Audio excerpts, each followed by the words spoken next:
just bought a handgun, you're a legal, lawful gun owner, and you want to take your handgun ownership further. You want to learn more about it and how to use it.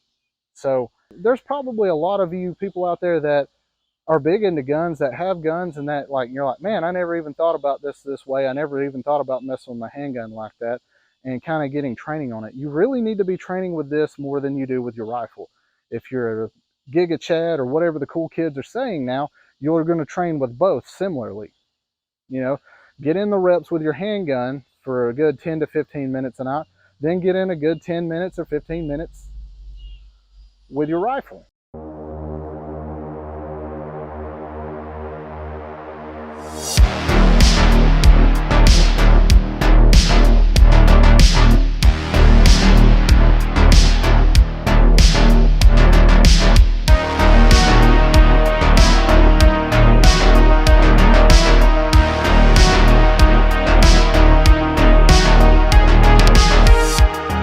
This is XXL Dude telling you that we live in a beautiful country. It's still great. There's a lot going on, but we need to get out and enjoy the outside. We need to enjoy the things that we love, the freedoms we love, because it's going to remind us why we are fighting for them, why we are rights advocates for them. We need to do more of this and less of being on the keyboard arguing about it. We need to put our money where our mouth is.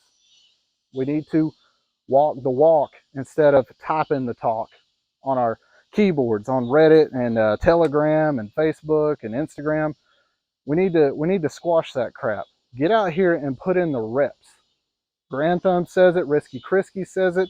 My man Jay at Modern Minuteman says it. My man Fatty Westside says it. My man Wired Tot says it. Get out here, put in the reps. Use your kit. You didn't buy this stuff to sit in a closet or sit in a gun safe. And while we still live in a free, beautiful country where you can go out and do this, do it. Find a friend with land if you live in the city. Find somewhere to get outside. You can go hiking with your kit on. Now, you may not be able to bring all kinds of firearms, but you can still take kit and pack it down with hiking supplies instead of tactical gun supplies and do what you need to do. And then, you know what? You're going to find the weak links if it's a cheap and no good kit. You're going to find the weak links real quick after the first few trips. Go on a several mile hike, out and back hike, and give that a try. What I have here is pretty much going to be like a beginner's guide or something for you that are rusty or people that just plain out don't practice dry fire. And it's like, you know, what is dry fire? Well, that's practicing without live ammunition. Another thing about dry fire is it's a great way to self-evaluate. You can put yourself in front of a mirror, like do it inside in front of a mirror or whatnot, or even record yourself like I'm being recorded right now to get a check on your form and, you know, things that you're doing. You can even up it to a point of timing yourself with your draws and just your readiness when you're presenting your arms. So that's something you definitely want to look into. And what we have here is my Sig Sauer P320 Compact. This has been a great gun. It is empty. And that's the main thing. We want to go over our safety functions here. When we're dry firing, we don't want ammunition to be anywhere near. And you can see the gun is clean and safe, aside from carrying all my lint and whatnot from being carried. But I will go ahead and insert the magazine. And if this is your first time, I would say not even using a magazine, putting it up. And that's what we'll do this time. Instead of inserting it, when you put the mag in, it's going to lock back. But we'll leave it out this time just like we're a beginner. And so we'll start with our gun, just rendering it safe. And anything that we're doing, we want to do it in a safe direction. I've set up a target here and you want to have something for a visual reference. But I know that beyond this, if I have to shoot, there's a berm and it's kind of downhill and whatnot. I know that it's not going to injure anybody or go through walls and hurt my neighbors or anything like that. So in doing this, you definitely want to make sure that you have it in a safe direction just in case there is an accident. But ideally, you don't want any ammunition to be anywhere near your handgun when you're going to be doing dry fire. I even like to do it with any of my new firearms that I pick up. I'll kind of do dry fires and just get acquainted with the gun. So here we go. We're going to start. I'll turn your way to make it easier. So the biggest thing we want to do is have a base. We want to build on a base for when we're going to present arms and fire. We want to be stable. We don't want to be doing anything that can cause our accuracy to be off. So the main thing I like to do is maybe get shoulder width or even just outside of shoulder width and square my feet off. Now, some people will do this kind of more of a rifle stance or whatnot and do that. Whatever you feel is stable. I'm not going to tell you one way is right or wrong. I can only tell you what works for me. And what works for you and your body mechanics is going to be totally different than what works for me. But either way, I'll get, it's almost like a fighting stance, like you're about to fight somebody and get around like that. And so you definitely want to just kind of be planted because it's all built upon the foundation, just like your house. So you definitely want to be stable when you're going to be running the gun.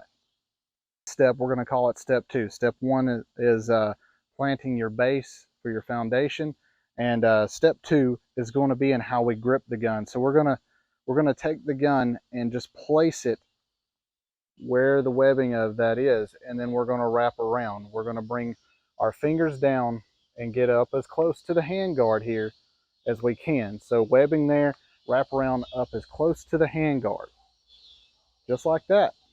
You don't want to grip it tight, just almost like a little bit of a handshake, not like you're going to squeeze the crap out of it because that could cause you to be off with your trigger, but just a firm handshake like grip. And the key is you want to get as close to the slide as you can without making contact because you don't want the slide to contact you. So getting up as high on the gun as we can with our grip. I just realized that I said hand guard when it should have been trigger guard. I've been messing with ARs too much. So we're up here on it and we're gripping it, but we're not holding it too tight like we're choking the life out of a hooker.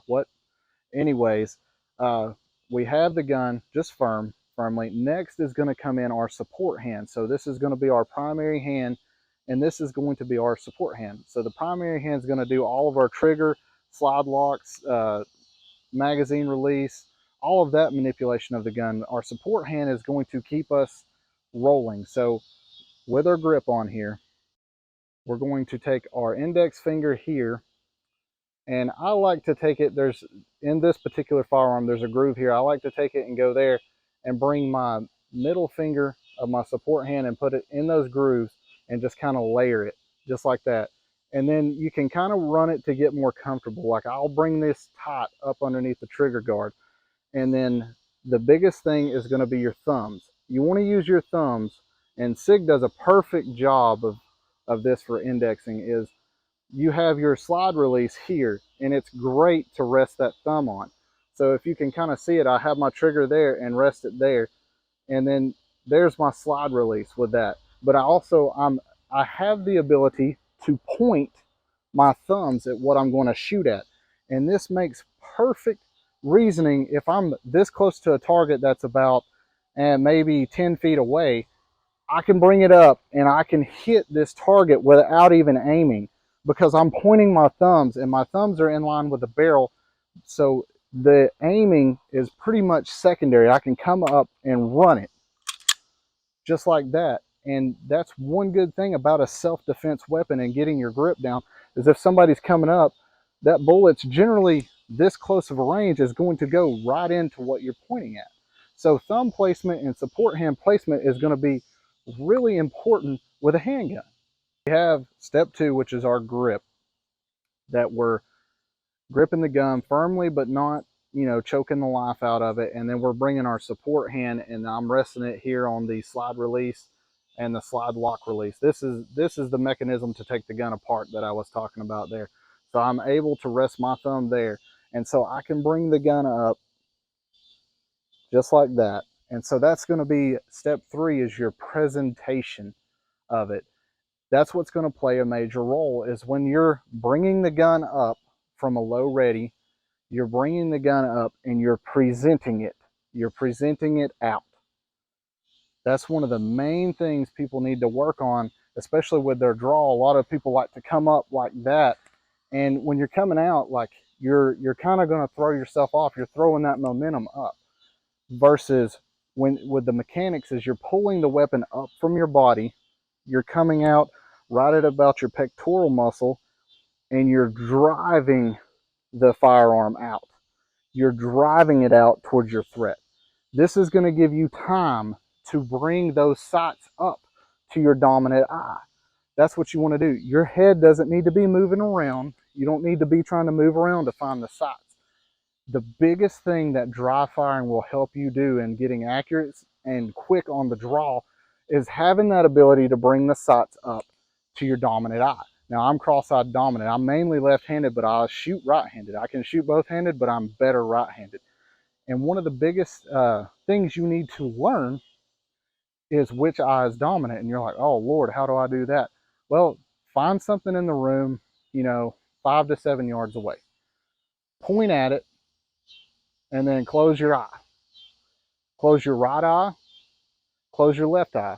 Whichever eye that you look at is downline pointing at is your dominant eye. It's hot here in Georgia. It was like almost 100 degrees today. So figuring out which one is your dominant eye. Now, it's not the end of the world if you're cross-eyed dominant like me. It just means I have to bring the firearm up a little different. But this is something I practice with my draw and everything, is presenting the arm. So going from a low ready. And so if you're new to a handgun, or if you have a new handgun, you just want to practice that driving out. And I want you to notice my elbows when I'm bringing it up. I'm not locking them out like that. Your elbows are like shock absorbers, almost like on a vehicle, on a truck, car, Jeep.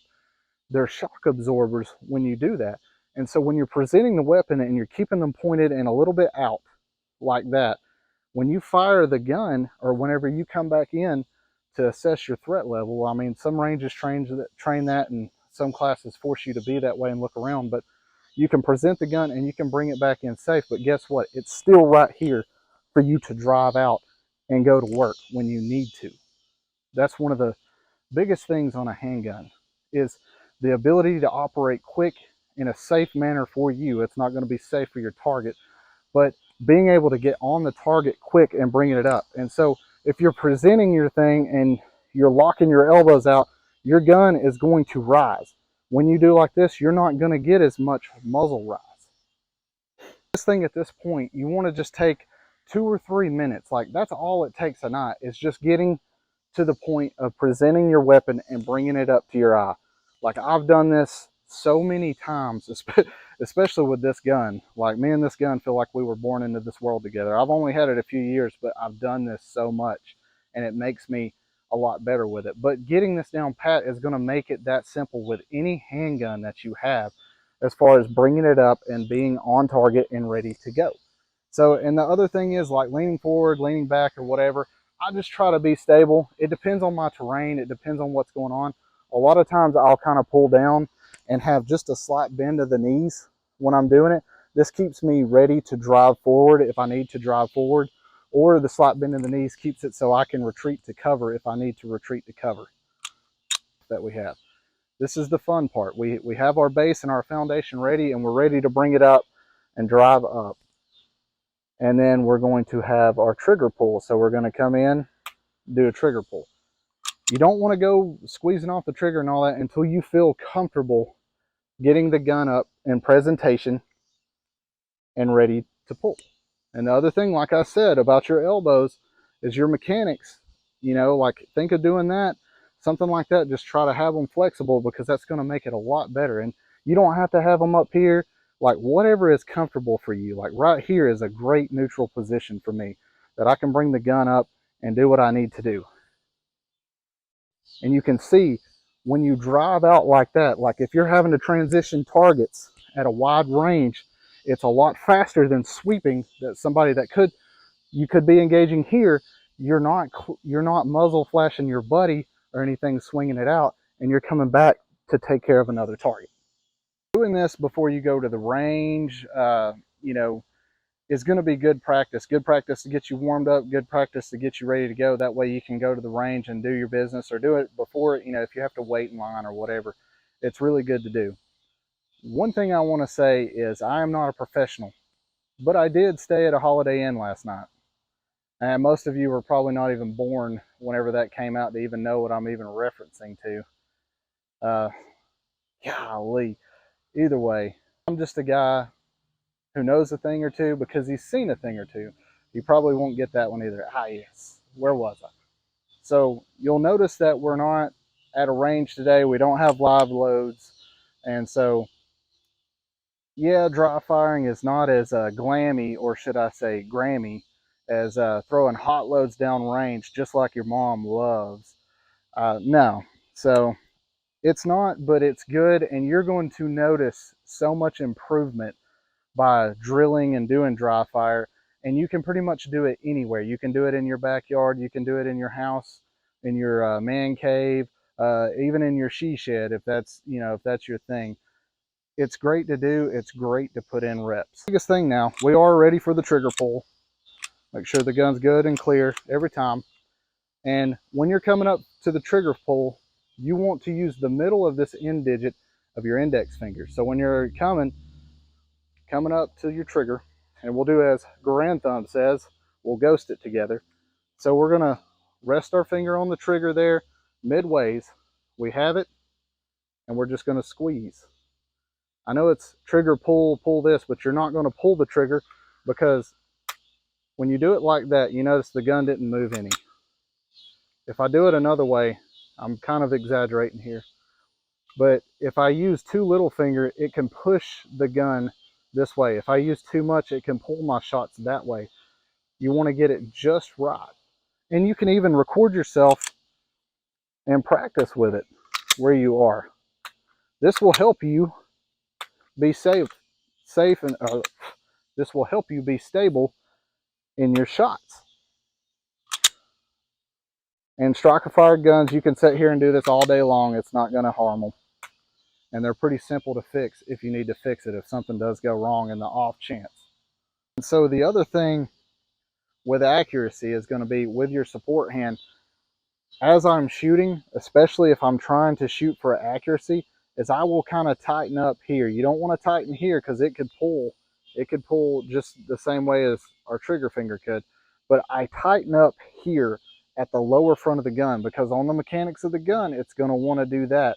So if you tighten up here as you're about to engage, it's going to help keep you from having too much muzzle rise and muzzle flip.